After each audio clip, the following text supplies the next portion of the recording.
So this is a completely new designed house from scratch. Yep. So here you can see the big idea, which was to pull apart the house into two distinct forms according to function. So part for living and another part for sleeping. And then we have this winter garden space which connects the two parts of the house.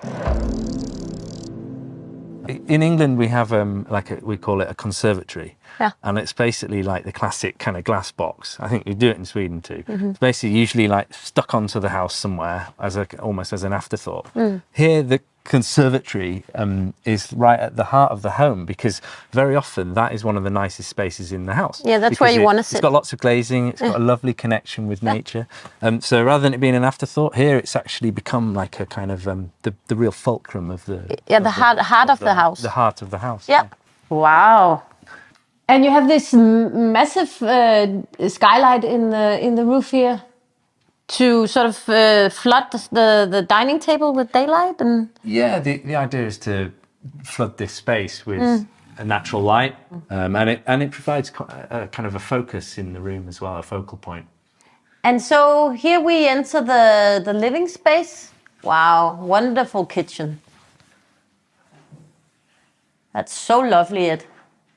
Oh, thank you. And you have this huge room in here. Really, I don't know how many meters are there in here. Oh, I think it's like, I should know this off the... You're the architect, yeah. So of course you should know it. Maybe, I don't know. A little while ago since I drew it, but I think it's around like 6 meters at its highest. Yeah.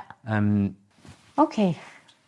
So it's a whole different experience from up here. Yeah, this is more a kind of like, almost like a loft feel, like a cozy den. So this is my office now. This is where I run my architecture studio from. It's also a bit of a playroom. Which is very nice when you have small kids. They can play here and you can sort of try to work. Yeah, exactly. Yeah. Okay. Should we go and look at the other part of the house? Yeah. The resting part? Yeah, sure. This is the master bedroom we're coming into now. Wow. That's so lovely. You have a walk-in dresser? Which is sort of missing some sliding doors at the moment. And then we have the kids' department upstairs? That's right. They've got their own little world upstairs.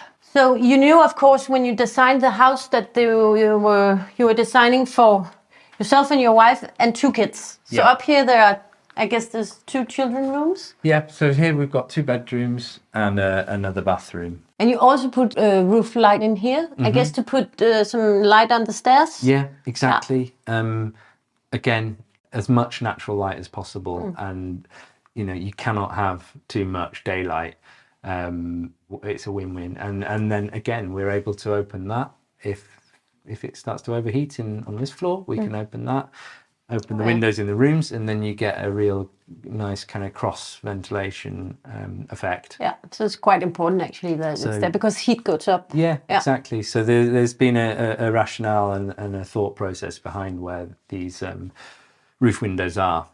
It's daylight, but it's also kind of key to the ventilation, a passive ventilation strategy.